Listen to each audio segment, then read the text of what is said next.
All right, y'all, welcome to the show. A little bit later than I wanted to be. If you're live on YouTube, on Spotify, this won't matter to you. But yeah, a little bit later than I wanted to be today. To be honest with you, we were supposed to do the stream at 9:30, but I literally went for my run.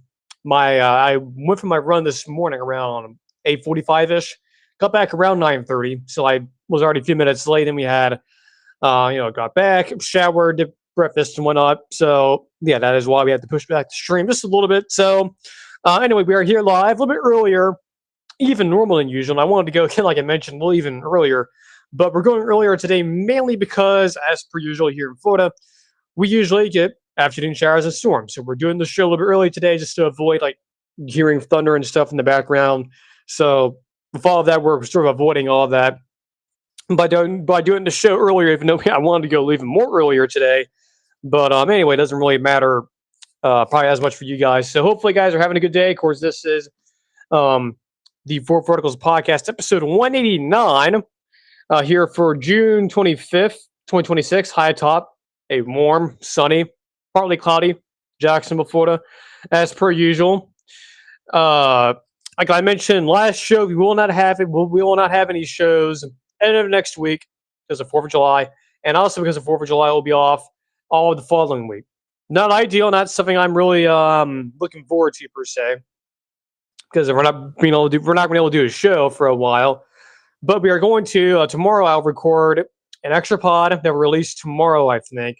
Then we're also I'm going to be recording a show that will premiere next week, I believe on 4th of July, actually. And that's the plan. Then we're going to try to do a show, I believe next Tuesday will be our last live show for a little bit. Then I'll record something on that Wednesday before we leave, as we're leaving on that Thursday. So anyway, say all that to say that the schedule's going to look a little bit different for the next few weeks. Again, that's, apologies for that, but it's not ideal, but, it is what it is. I'll be traveling for a little bit. So we'll be back around, at least doing live shows. We'll be back on, did a math here, week of 13th, I think, July 13th. So it'll be a little bit, but at least you'll have some content available to you. My goal is to at least have a pre-recorded show, and we'll do 2 pre-recorded shows, one for each week, and then we'll do our extra pod tomorrow. So that'll be released tomorrow as well. So as we get into the show here, and as we continue to mention, be sure to subscribe to the channel, the YouTube channel. Be sure to do all that. Be sure to follow us on the socials as well, X, Instagram, and to be sure to follow us on the what am I blanking on it? The podcast feed. Be sure to follow over there as well. And that's all we ask. This show is completely free because of all that, because you guys subscribe and whatnot. Keeps the show free. And also, again, be sure to subscribe to the channel while you're at it as well. While you're here, if you're a newcomer or a new viewer. Of course, we do talk about college football. We do this show live, usually twice a week. Again, next week we'll be having the next few weeks we'll be having some changes within the schedule very briefly, and then we'll get back to our usual schedule. So let me see here. Let me pull up graphics for the first part of the show, if I can find what I'm looking for here. Yeah, this is what I want.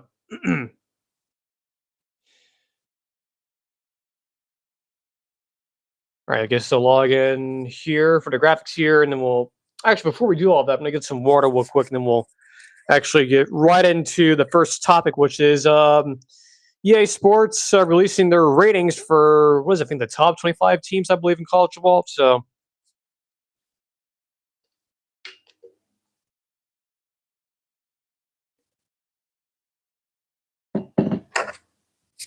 again, apologies for those on Spotify. Nothing happened to your thing. It just got some water there. So let me log into the reshow on my computer here, and then we'll pull up, share the screen on. Okay, yeah, we'll share my screen on X, and then we'll go ahead and get started here. Okay, so as you know, as most know, EA Sports College Football 27 will be coming out within the next week or so. It comes out next week. So what EA has done, they've been doing this the last few years, is that they have decided to release the team ratings. And I figured, why not just go ahead and hold on, let me go back to the full screen here. And why not just go ahead and look over the ratings and we'll talk about them. So here on X, they have the top 10. It's not top 25, the top 10 offenses, and they also have the top 10 defenses. So for number one, top defenses in the game, we have Ohio State coming in at a 92 overall, which I would agree. You have Jeremiah Smith, you have the rest of the receiving core, you also have Julian Sand, you also have the running back room, which should be, I think, fairly good this year. So that I'm not too concerned about. So Ohio State being number one in terms of the top offenses in the game, probably in the country as well, I would say I would agree with that. Oregon at number 2, 91 overall. I mostly agree with that. I think that's pretty fair. I mean, honestly, the top 4, top 5, you can order these in any way you want to. Like if you wanted Texas at number 1, if you wanted, Miami at number 2, I think most of these 5 teams on here I mostly agree with. So number 2, you have Oregon at 91 overall.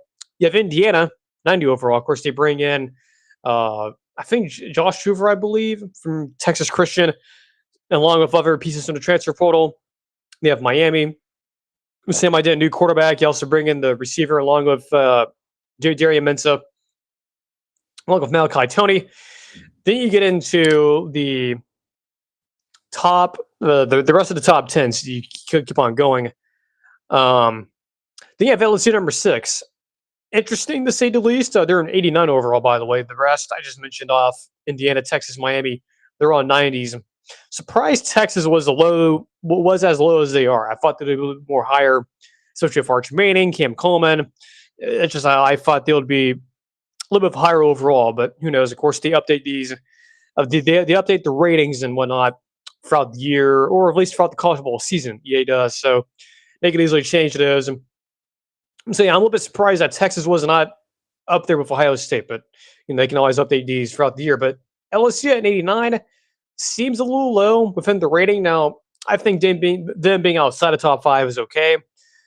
Notre Dame, same thing. I'm a little bit surprised they're a little bit this low of a rating, 88 overall.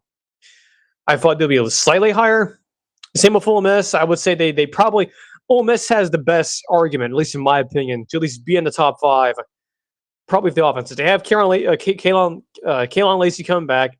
They have Trinidad Chambliss coming back. They have, I think, most of their receiving core come back.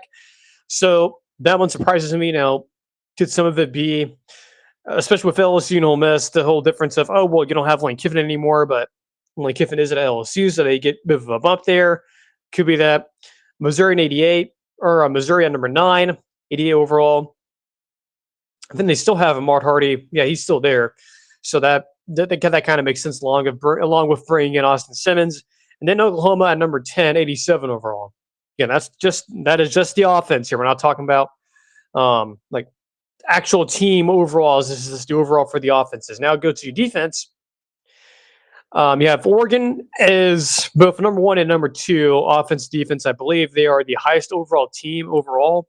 Like if you're taking just the team overalls, not just individual units, they are the highest overall team.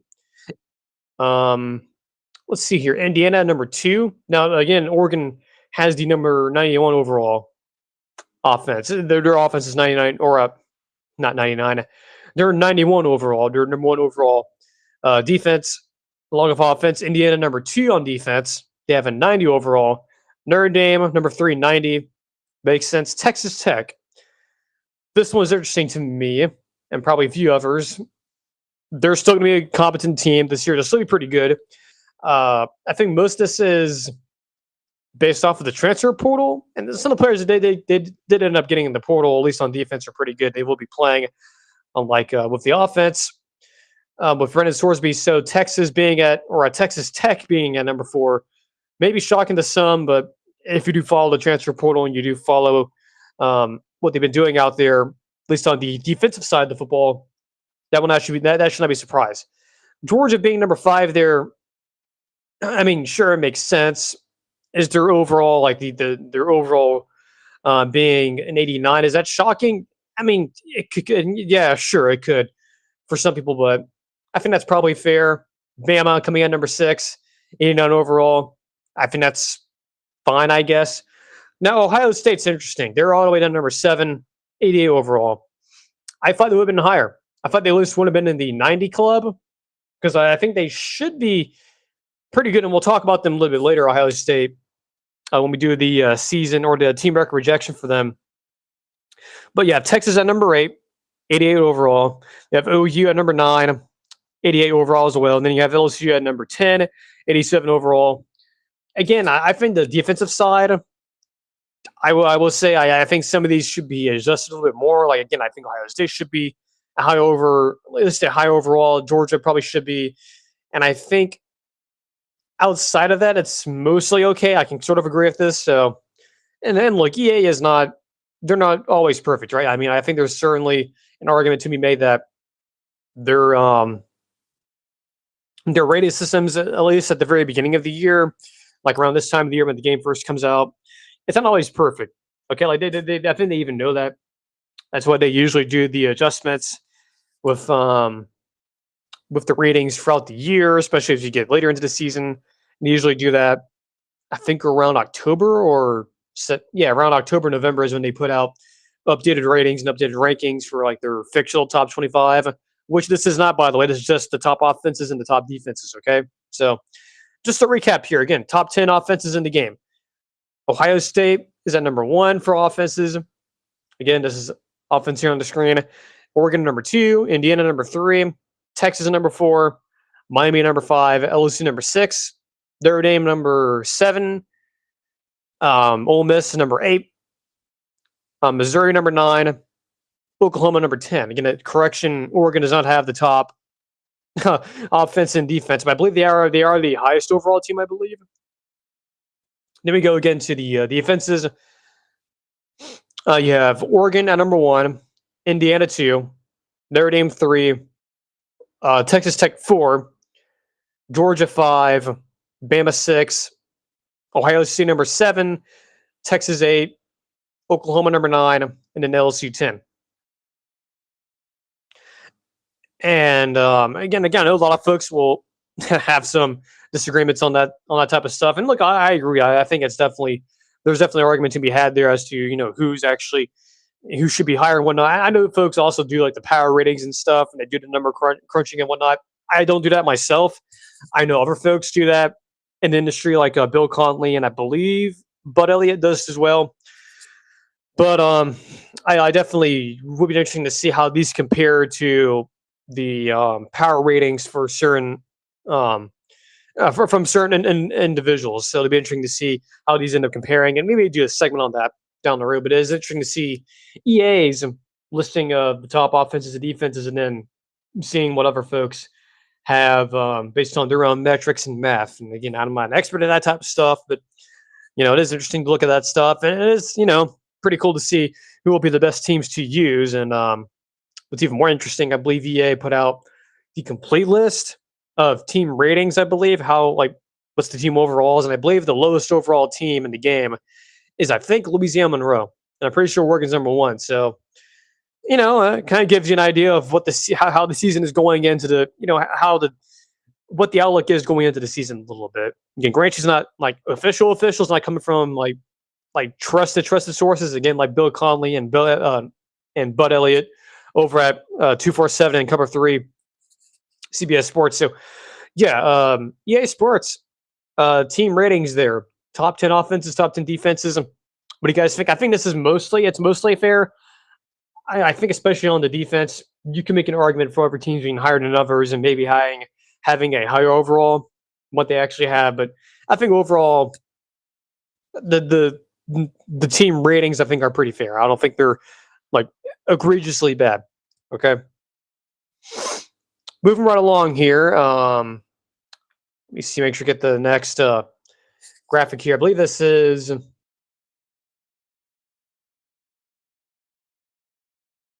me see. Are we doing this one next? Yes, we are doing this segment next. So I'm going to get some more water real quick, and then we'll move right along.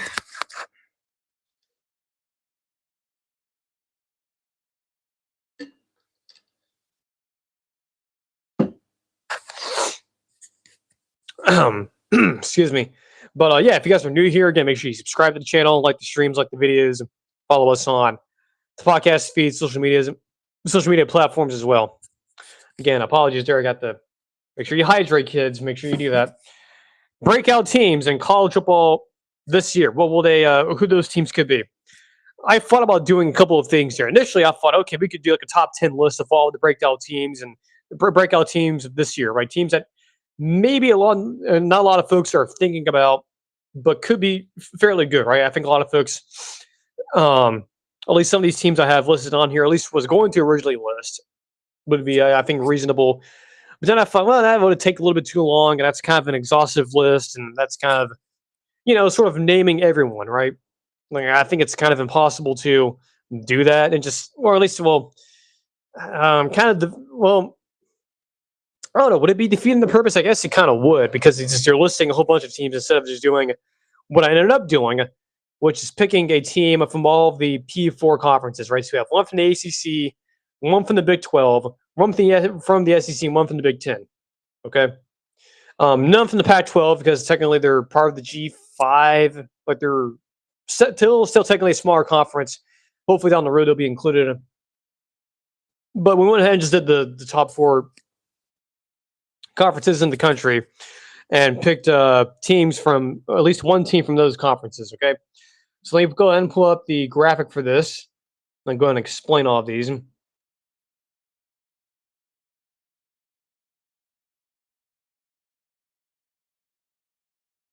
And that is not the right one. That is Ohio State's team record projection. So you guys on YouTube just got a spoiler for that. I don't think it uploaded, but yeah, I guess it probably did. But oh well. Let's see. I think this is the one I actually want.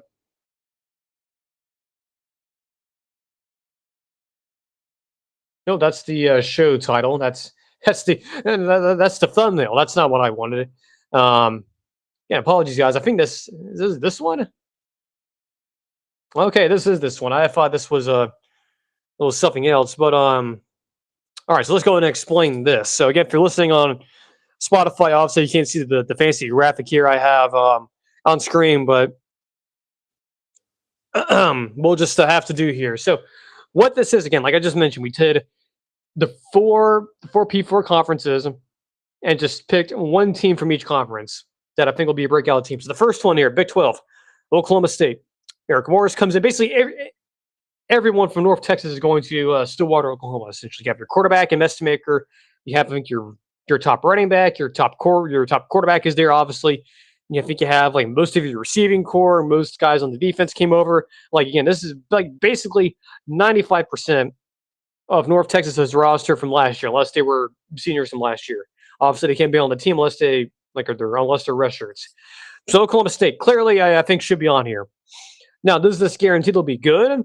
No, and I think for all 4 of these teams, no, this is not guaranteed they'll be good. But I think North Texas, at least their players going to Oklahoma State, that's an upgrade over what you just had recently with the very end of the Mike Gundy era. And not to mention, it is the Big 12, and the Big 12 is, as Josh Pate calls it, America's College Football Conference. So there's definitely an opening there, and especially with what's going on with Texas Tech and the uncertainty there, even though they still might be a good team. And then you also have just the fact that the schedule that Oklahoma State does have, and it's not easy. Okay, it's not an easy schedule, but there's opportunities to be had. And I think if there is a surprise team in the Big 12 this year, and I could have gone multiple different ways. Could have gone Kansas State, could have gone, probably Houston. Houston would have been on there, but that would have been too easy. We've already talked about them a whole lot. A lot of folks are talking about Houston. Could have also done maybe Arizona State or Arizona, but I'm going to have Oklahoma State. I think that one could easily be a surprise team, just a team that no one's talking about, no one's thinking about, and they could very easily surprise some folks. I mean, remember, they host Oregon week 2. Okay, they host them in Stillwater. It's 11 a.m. kick on ESPN. I'm not saying that's going to be a win for Oklahoma State. Obviously, I don't think it's going to. I think Oregon, even with the changes Oklahoma State has made, with the head coach and bringing in the roster that they have, it's not going to be an instant, instant success. I just don't really see them actually beating Oregon. Could it be a shockingly competitive game? Yeah, it could. And then, of course, we'll go over this as we get closer, especially when we get to the upset alert segment. This game will be on there for sure. This will definitely be on there. I'm not guaranteeing you that it'll be a game that I am worried about for Oregon, but it is at home. It is a revenge game after what Oregon did to them last year. Oklahoma State just absolutely embarrassing them in front of everyone, especially those in the CBS audience. So, and again, it's at home. It's a 11 a.m. kick. So if you want to do the whole body clock thing, it's a 9 a.m. kick for Oregon. But again, with Oregon being in the Big Ten, they've kind of been used to that. They've been used to that for the last few years. So that maybe that won't be too much of an issue for them. But that is an opportunity there early in the year. Now, the problem is, though, they have to go to Tulsa for the rivalry game a week before that. And that is unfortunately a trap game, too, because it's right before the game. I think a lot of folks are circling there in Stillwater. And unfortunately, since you guys are having to field out basically a G5 roster, you're going against what? A G5 team on the road that happens to be one of the better ones. So, yeah. So Oklahoma State, yes, there is opportunities here. And, there is games on the schedule that I would say you'd be, I feel good about, like West Virginia, UCF, Colorado, Iowa State. But then there's games like, Kansas State, Texas Tech, Houston, on the road, Arizona State on the road. That's going to be tough. And that's not going to be very easy. And those are games I would expect you to lose. But let's just say, who knows? Maybe they go 6-6, 7-5. That would be a breakout team. And I think a lot of folks in Stillwater would be happy, especially after what happened last year. Okay, let me see here. Let me pull up this next team's schedule so I can see it in front of me. But next team on that graph there is, of course, the Florida Gators.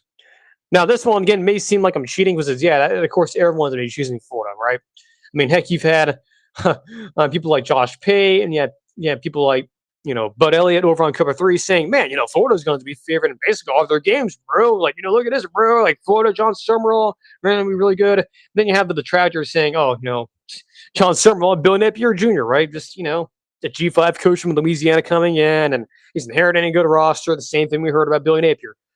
That might be true, but I think John Summerall should be, I think, a much more competent coach. I mean, look, already with their offensive coordinator, they've totally upgraded with Buster Faulkner coming in from Georgia Tech. So there's already an upgrade there just at OC around. OC already. Now, is it going to work? Am I guaranteeing it'll work automatically?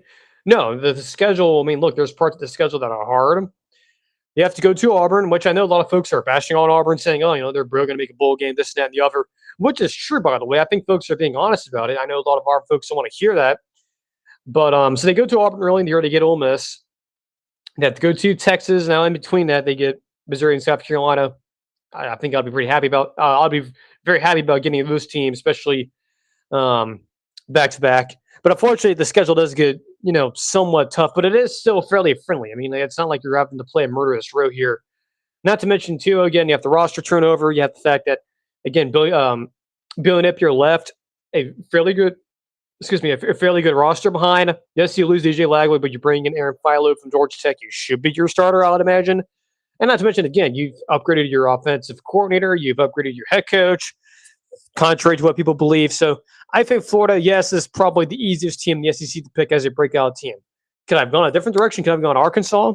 Could I have gone a direction of Auburn? Could I have gone a direction of Kentucky? I could have done that. But to be honest with you, and we'll eventually get to like Auburn's record projection and maybe Arkansas and Kentucky's record projections eventually.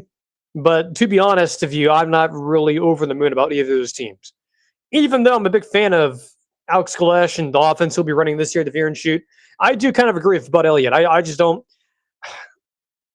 I kind of feel like Auburn this year will be kind of a continuation of what you've been seeing the past few years, at least record-wise. Now, again, will the offense improve? Yeah, I think it's going to, but I just don't really see the record changing that much. I think it will stay within that realm of 6 wins, 5 wins, maybe even worse. Who knows? But, yeah, Florida, to me, I think could be an easy breakout team to consider here. And then you go to the ACC. Virginia Tech, similar thing. You've upgraded on head coach. You bring in James Franklin. You've upgraded the roster, sort of like Florida. You have a new quarterback. You have a lot of newness there with the roster and head coach and the staff. But not to mention with Virginia Tech. No, you can't see the schedule here, but I have it pulled up in front of me on my computer. Their schedule, and I think I mentioned this already, and we'll mention it probably again down the road. It's very friendly. Okay, it's a very friendly schedule, and it really is friendly all the way until October 17th. So you have VMI, one of the military academies, but they're FCS. Then you have your like quasi rivalry game with Old Dominion. I don't know why you guys keep on playing them, but whatever. Then you go to Maryland into Big Ten country, former ACC. Then you go to Boston College. I think at that point you should be 4-0, at least in my opinion. Then you have Pitt on a Friday night, but it's at home. You do go to Cal, but you get extra rest, so that one I'm not too concerned about. Then you have October 17th, and you have a little stretch here, okay, with 3 pretty critical games, at least I think, with your schedule. If you are going to have a pop year, at least in year one, you have Georgia Tech at home. You have to go to Clemson. Then you go to SMU on a Friday night. And then you have a break of Stanford at home. Luckily, then you go to Miami. So that's around 4 games there where you're going to be either slight favorites or you're going to be dogs. And I think the ones that are going to be dogs for sure is Miami and probably Clemson. I think Georgia Tech, SMU. Yeah, I can see you guys being favored in those games. I think Georgia Tech, with losing Buster Faulkner, you lose Haynes King. It's a sort of a liminal transition year there for the whole crew up there in Atlanta. I kind of think you should win that game, or at least you should be favorite in that game. And again, with the new energy coming in, with James Franklin being the head coach, and again with the roster turnover, you're given a fairly friendly schedule. It kind of seems like to me Virginia Tech should be on this list. They should absolutely be on this list. Now, again, am I guaranteeing they'll be a 10-win team or a 11-win team? No, I don't think they're going to like the ACC championship game. I sort of doubt that. Now, could they potentially be like a 9-win team or an 8-win team? Yeah, I think it's possible. I think it's actually pretty likely. Again, not because I'm a fan of James Franklin. I mean, that's a part of it, but I'm just looking at that schedule and looking at what they have coming in, and not to mention the coaching change after what you had last year and the last few years. I mean, I just think Virginia Tech's in a situation where out of all these teams, them and Florida are the teams I am very excited to see, and I think they have the best opportunity to be breakout teams. Nothing against Oklahoma State and what we're about to talk about next year of UCLA. It may take a little bit longer. They might be like a year away, potentially, but maybe not. Speaking of UCLA's on here. Now, I could have easily gone different directions here. I could have gone Michigan. That would have been a little bit too easy. Could have gone Nebraska. No offense to Will Compton, but that would have been too easy as well. I think a lot of folks are choosing them as well to be a breakout team. Wisconsin could be not on here because their schedule is very friendly, but we'll see.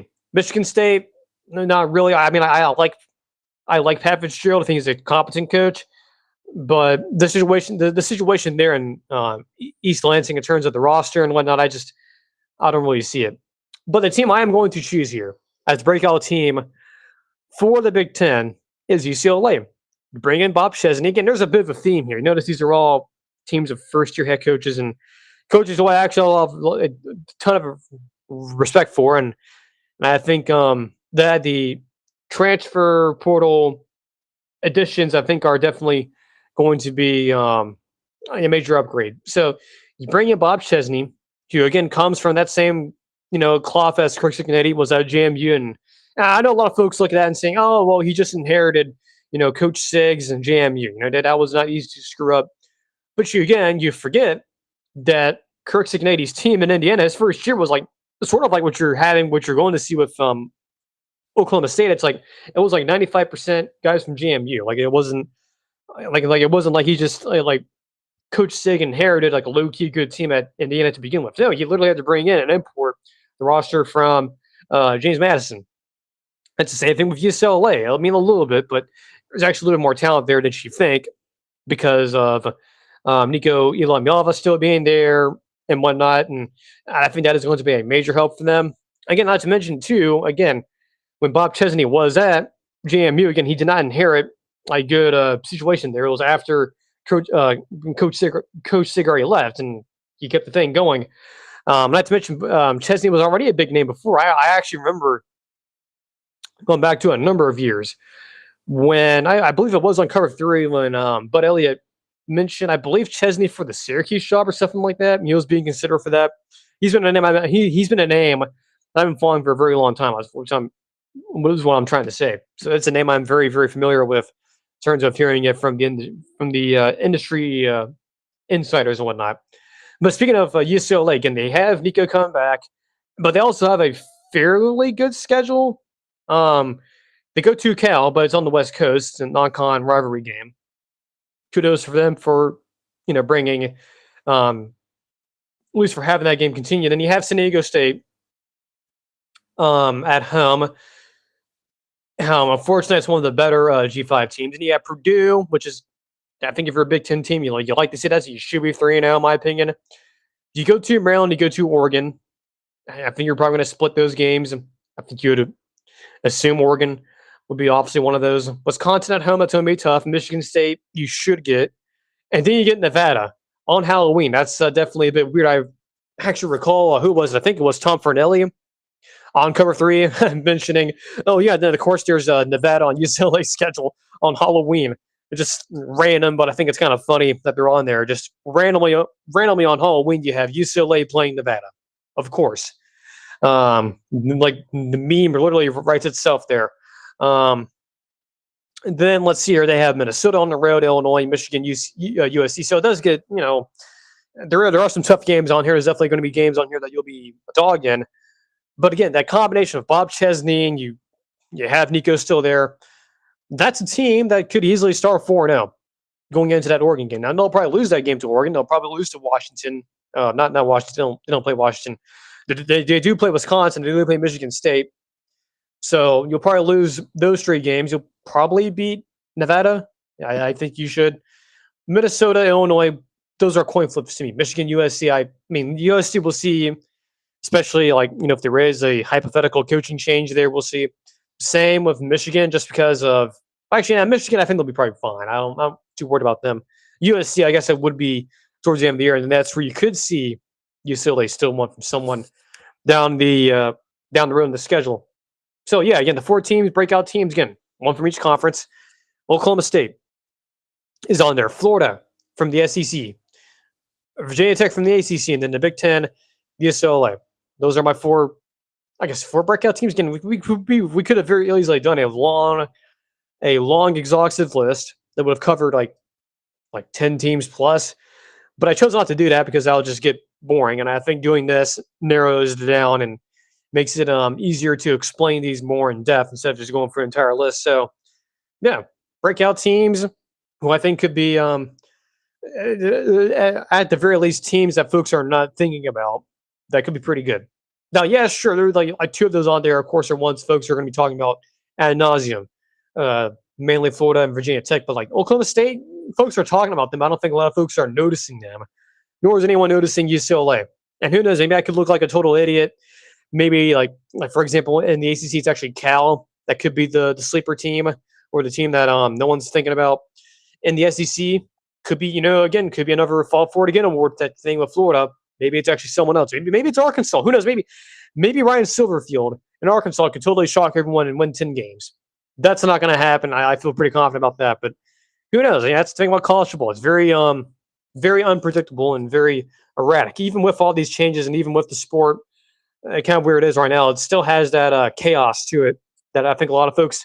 You see it in the NFL a little bit, but you don't really see it as much as you do in college football, which is why I like the sport. Okay, moving right along here. Let's see how we're about 33 minutes in. Guess we'll do another little quick water break, and then we'll move on to the Ohio State team record projection. And I think that probably will wrap up the show. A little bit more of a shorter show today. So let me get some water, hydrate, and then we will be right back.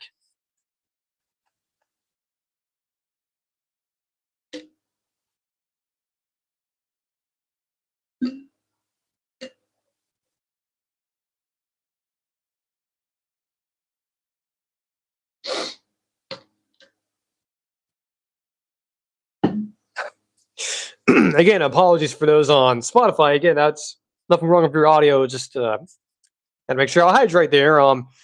But yeah, again, as we are sort of wrapping up the show, again, be sure to subscribe to the channel. That's very, very important. Again, it really does keep this show free. It's very easy to put this behind like a Patreon paywall or something like that. I wouldn't do that. Okay, this show can be free to you guys. We're not like hiding anything. Um, and nor with the extra pod. And I know a lot of folks are kind of wondering, hey, if the extra pod, like, how come it's just Spotify only? How come we're not doing it on YouTube? But that's the point of the extra pod, is that you can go to Spotify. Spotify is much like YouTube, where you don't have to pay to get, to get access to Spotify. Yes, if you don't want any ads on there, that is true. I myself do that. Actually, I do have the Spotify with no ads, but you don't have to. I mean, you can easily just get a Spotify account and listen to it for free.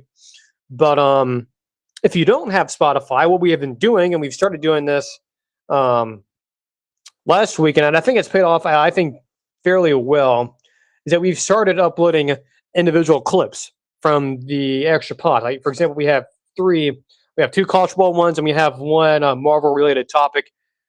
Again, that's all for folks who do not have, maybe don't want to go to Spotify, but they still want extra content. So that's why we do these little, like, preview clips, if you will. We're not putting the entire extra pod on there, because that would kind of defeat the purpose. But who knows? Maybe we'll change our mind on that at some point. But yeah, at least for the moment, yeah, we'll do these extra pod clips, and we'll post them. Have them available for you guys on YouTube. That's just a little preview of what we do over there. But it's not an actual show. For those of you who are wondering, hey, why is there just clips on here, and why is there, like, not an actual full show? Well, you have to go to Spotify to get the full audio show. But there is a visual component, but it's just in clips, okay? So it's not like we're actually going to upload the entire extra pod on YouTube. But again, with Spotify, it's much just like YouTube. You don't really you don't have to pay anything actually just to go in. All you have to do is just sign up, put your email in, and yes, you may have to deal with some ads, but that's your choice to go beyond that. But technically, all you need is just a Spotify account, and you should be okay. Yeah, that's a little bit of clarification here of the extra pod. So again, the full version of the extra pod is a Spotify only, not on YouTube. You can get the clips on YouTube if you don't want to go to Spotify. But there's some housekeeping there with that, because I saw some conversations about that. Hey, like, what's the deal with the extra pod stuff? All right, team record projection here. Let me get the graphic up here that I almost pulled up earlier, but I don't think it actually showed up on YouTube, so that's good. It didn't actually do anything.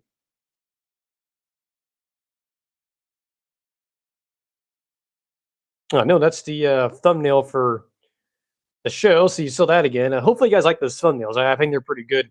Yes, they are using some elements of AI, or not some, it is AI, but it is what it is. We have to use the tools the tools we're dealt with. So yeah, actually, I guess you want to see what it looks like. There it is. Yeah, there's a British there, and there's a the listing there, and I have the template saved so we can have it more consistent. But yeah, I guess if you guys wanted to see that, there you go. But that's not actually what I want to show you guys. I want to show you this, which is Ohio State's team record projection. As it's processing here on my computer. Actually, let me try and re-upload that. Actually, it's not really loading it. It's taking forever. So let me try it again.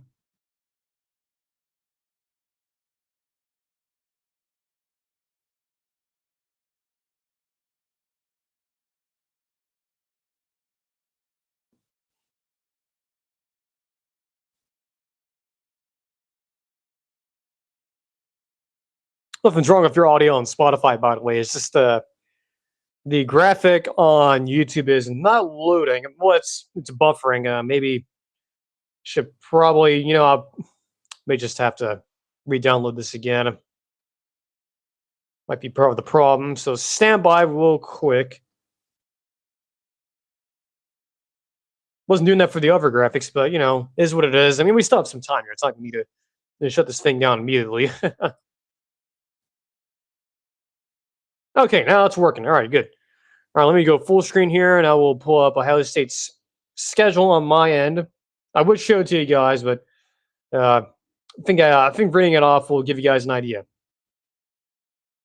All right, so yeah, the team record projection series continues of Ohio State. We haven't done them yet, by the way, which is crazy. I thought we did do them already, but we did Michigan. I think I was going to do Ohio State, but then I forgot and ended up choosing someone else. But anyway, yeah, we have Ohio State now. So obviously, like we talked about earlier when we went over the EA Sports ironically, their rankings for the teams.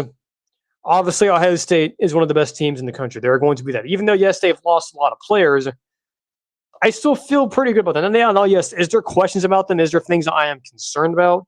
Absolutely. I mean, bringing in Arthur Smith as your offensive coordinator, as someone who is a Buccaneers fan, and of course the Falcons were, they had Arthur Smith as their head coach, and he was, they're in the same division as Tampa in the NFC South. So I'm aware of who Arthur Smith is. I've seen his offense before, not in person, but on TV. It's not very appealing. It's a very boring, pro style offense. And what is interesting, because of Ryan Day, yes, he does have a lot of like pro style components to it, at least to his offense. It's still a spread. It's not like a full on air raid, or even what like Tennessee and Auburn are going to run this year with the veer and shoot. But it's still a spread, and yeah, sure, it's going to have some pro style elements in it. But yeah, I mean, bringing in Arthur Smith is like a major concern. Like, no, but is it a small concern? Yes, that is something that if I were a Ohio State fan, I would just be cautious about. Okay. But the good thing is, though, is that given how Ryan Day has operated with his coaching hires, they've all paid off. I mean, go look at Matt Patricia. Everyone, including me last year, like, Matt Patricia, I don't know, man. Like, does he really fit college football? He doesn't have a lot of college football experience. Doesn't matter. He comes in and they were fairly good on defense last year. And then on offense, of course, you bring in you still have Jeremiah Smith. You still have Julian Sand. You have your running back room, offensive line. We'll see. Same thing with the D line. I think those are the two main position groups that just some curiosity about, just some things that I wonder what could happen there. But overall, I think Ohio State's similar to like Texas and like Bama to a certain extent, and Georgia. Once you get to them, I don't think we've done them yet. I think we probably will do them soon. I think probably even next week. Ohio State to me is just one of those programs that feel sort of disaster proof, is what I'm trying to say here. They're not really a team that I fully expect are going to be a complete like joke if they have their worst case scenario, which is 8-4. Very unlikely, but it's definitely possible. Now the best case scenario is 11-1. Now that we can look at their schedule here, they're going to be favored, and I think most of their games. I think except for one or two. So they play they don't play an FCS team. They play two regional G5, vote from the MAC, actually, which is kind of crazy. So they have Texas week 2. I think they will probably be a dog in that game. That's a rare Big Ten team on ABC, at least nowadays. It didn't used to be that way, but now it is. So then you have your you have Texas week 2, and then you go all the way to week 4 with Illinois with the Illabuck Trophy game, rivalry game. I think you should win that game. Then there's October 3rd, which again, I know you guys can't see it on the screen, both on YouTube and on Spotify, but October 3rd is a trip to Iowa. Don't discount a trip to Iowa. Now, it depends on when that game is going to be. If it's a noon kickoff at Iowa, I wouldn't be too concerned. Okay? Let's just be real. I think Iowa and Kinnick Stadium at around 12 a.m. or 12 p.m. in the morning, or actually, no, it's afternoon. Or at least in the early window, I wouldn't be too concerned about. Now, if it's at Iowa on the the late 7:30 kickoff on NBC, then I'm more concerned. It's at night, probably will be a blackout game. Ohio State's had trouble there before. Other teams have had issues there before. Go ask Penn State a couple years ago. So that game does scare me. Now, does it guarantee they'll lose? No. Does it still does it still give me a little bit of fear as to that could be a trap game? Absolutely, and especially with Iowa's offense and how they do things, which is it's a very slow and lumbering offense. They do want to shorten the game, and if it's a night where Ohio State's offensive Arthur Smith, it's a bit of a mess. Julian Sand maybe turns the ball over a few times. They can't run the football. Then that's where I do get concerned. Now, luckily, after that, you have Maryland. You should beat them. Then it gets real in a hurry. 3 games in a row. Well, I mean, yeah, I guess it's technically 3 games in a row, I think. Well, actually, I think there's a bye week in between, but at the very least on the schedule, it's 3 games in a row. So basically, it is still 3 games in a row, but there's a bye week in between Indiana and USC. But it's Indiana on the road. You have to go to Los Angeles to USC. Then you turn around and you can play Oregon. You can lose all 3 of those games, and you can win most of those games, which is a good thing. But you could lose three of those games in a row. Indiana's no joke off, so they just won the national title last year. USC, I think, shouldn't be a joke. If everything comes together there with Lincoln Riley, Oregon, same thing. I think that's, and I said it before, either last week or the week before, Oregon, Ohio State, I think of my money is the best conference game of all the, the major conference games of the year. That is it. Then you get lucky if Northwestern, you should take care of them. Nebraska on the road, depending on where that team is at around that time of the year, if Matt Rule is out of a job or if he's resigned or something like that, that thing's going off the rails again. Apologies to Will Compton for watching that, or if you're watching this. But yeah, Nebraska, and no problem there. I think you should be favored by at least 10 points. Then you have Michigan at home. Same thing. I'm not too concerned there. Looks like you finally solved that problem finally. But yeah, man, again, there is 4 games on here where you're going to be either dogs in, like at least not being favored, or very slight favorites. Again, Texas, Indiana, USC, Oregon. Those are your big 4, which is where the 8-4 comes out. Now, again, the best case scenario is 11-1. We can easily win most of these games, and you may lose a game, which is I think it's more guaranteed than not.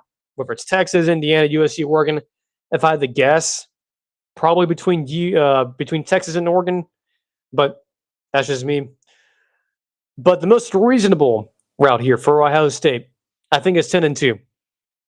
Just because, again, there is those 4 big games that I think you could easily lose. Again, this is not the Big Ten of 10 years ago. This is, the Big Ten that has USC, the Big Ten that has Oregon, the Big Ten that has seen Indiana rise to the table, at least at the moment. We'll see if they continues going forward.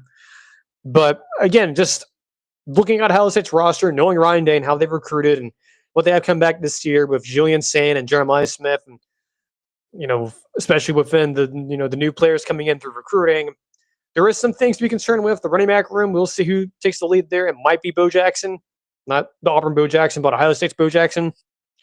And we'll also see what happens with the defensive line and offensive line. That, to me, is probably going to be your determining factor there as to how successful this team will be in terms of getting to the national title. Now, luckily for Ryan Day, there's no one's trying to fire him like Shannon Sharp was like a couple years ago for no reason whatsoever. At least I thought it was a bit of an overreaction. But, I mean, I think Ohio State, like I mentioned, I think they are a disaster-proof team. I don't really see them like imploding like a dying star if things go really bad. So that worst-case scenario, 8-4, that might be overreaction. I probably should have put that as 9-3, but again, there's also the other factor here that this is no longer, a Big Ten where you're going to be guaranteed to be favored in like 90% of your games. Now it's going to be around 80% or 70%. Still pretty high, but I mean, look, I'm not trying to say Ohio State's schedule is hard or anything. It's not hard. I mean, look, you have Northwestern, you have them, you have Maryland. Those are like teams you would love to see on your schedule. Not to mention your non-con besides. Texas is, pretty reasonable, I would think. But yeah, I mean, again, that 4-game stretch there at Texas, at Indiana, at USC, and Oregon at home, that's going to be the dividing stretch there. Now, those games, again, are not necessarily all on a road together, but those are definitely your big 4. And I think you have to go at least 2-2 in those games too. I think feel pretty good about even getting to Indianapolis. Because again, if those of you who've forgotten, the last time Ohio State won the conference was all the way back in 2020. That's now like half a decade ago now. It's a very long time. Now, they've been to Indianapolis. They were just there last year, but they haven't won the conference in a very long time, which is very, very bizarre. It's very uncharacteristic of Ohio State. Very rare. I don't even know. I have no idea. What is the longest drought for Ohio State winning a Big Ten title? Let's actually look that up. I'm actually very curious now.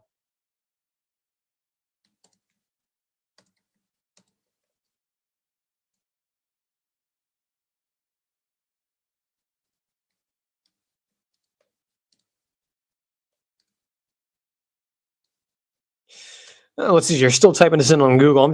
I'm curious here. Again, this seems kind of weird. I'm taking a detour here, but I'm just looking this up here. When was the longest stretch of Ohio State not winning a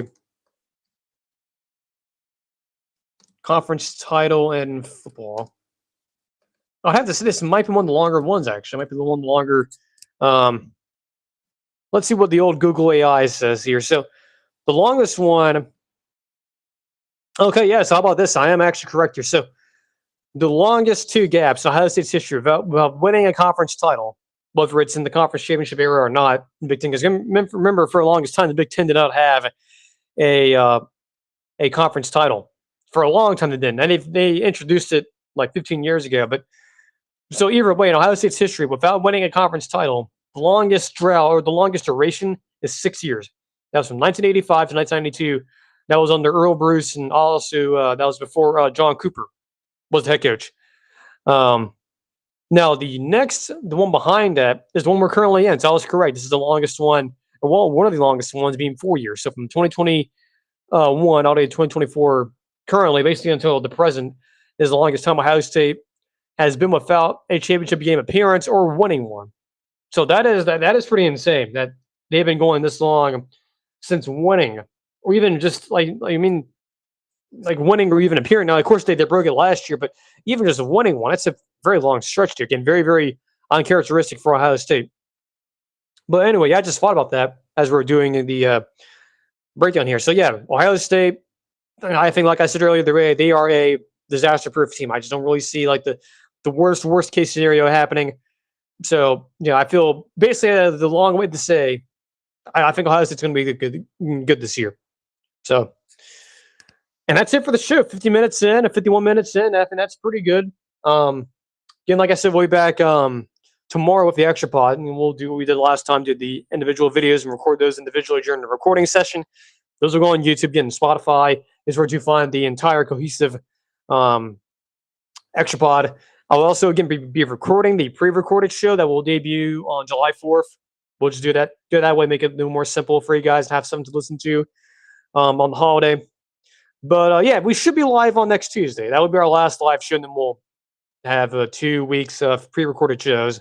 Again, not ideal for me, but personally, but it is what it is, and then we're back to normal. And then by that time, we should be able to, when we're getting into Spider-Man No Way Home, that'll be coming up. And we also have the College Bowl video game. And we have San Diego Comic-Con, which we'll get probably our first look at Avengers Doomsday, at least officially. I know there's that leaked thing going around. We'll talk about that tomorrow on the extra pod. I think there's a question in there for that. But yeah, a lot of things coming up here. Things may seem slow right now, but with the video game coming out, College Bowl video game, we have Spider-Man No Way Home coming, or Spider-Man Brand New Day coming out, Avengers Doomsday, first look potentially at Comic-Con. Then we also have media days for the Big Ten and the SEC, I think starting around that time of Comic-Con. So a lot of things happening pretty fast. And end of July is going to be like snap of a finger. It's going to be pretty quick. It's going to go, it's going to accelerate. And then by then, we have fall camp opening up, especially for the teams playing week 0. And actually, with Florida State playing on week 0, I believe, if not mistaken, I may detail this on the extra pod at some point. Yeah, they play. They also play week 0 again, because they are week 0. And knowing Mike Norvell's history, and since I do live in Jacksonville, they're literally going to be practicing down the street from me. So I could literally just walk by and like take a photo. I did that last year. A lot of folks didn't realize that. So, hey, if you're anyone at Florida State's public relations and whatnot, maybe I'll email them. Invite me over there. I would love to go over there and see a practice as technically a quasi-media member and have my own show. So, but yeah, Florida State literally practiced at the place I did my undergrad at, UNF. It's literally just down the street from here where I'm at, which is kind of crazy. Like I literally go for my run and I go by the little field they go to and they actually practice at, which is mind blowing. So I've actually, I've seen people like Jordan Travis for in person. I've seen, Keon Coleman in person. I've seen Mike Norvell in person. I've seen Gus Malzahn in person before. I saw him last year. So anyway, yeah, we'll talk about that on the extra pod down the road once that gets closer. But yeah, Florida State will be up here in a few weeks, within the next month or so. But yeah, so that's it for the extra pod, or for not the extra pod. God. The show for today. Again, we'll have an extra pod tomorrow. I'll be pre-recording a show for next week, and then we'll have our last live show for a little bit, at least for the next week or so on Tuesday. That's the tentative plan. So until then, enjoy. If you guys don't watch the extra pod or listen to it, enjoy the rest of your weekend. It's going to be hot here in Florida. I mean, near 100, which is insane. Well, I guess that's not that insane, but we won't have any rain. Like today and tomorrow, the last days we'll have any like meaningful rain for the next few days, and then weekend will come around. It'll be like hot, but no rain. Just like yesterday, it was just no rain, but it was really freaking hot. Anyway, Enjoy the rest of your week. Enjoy your weekend. Take care, and we'll see you guys on the next stream.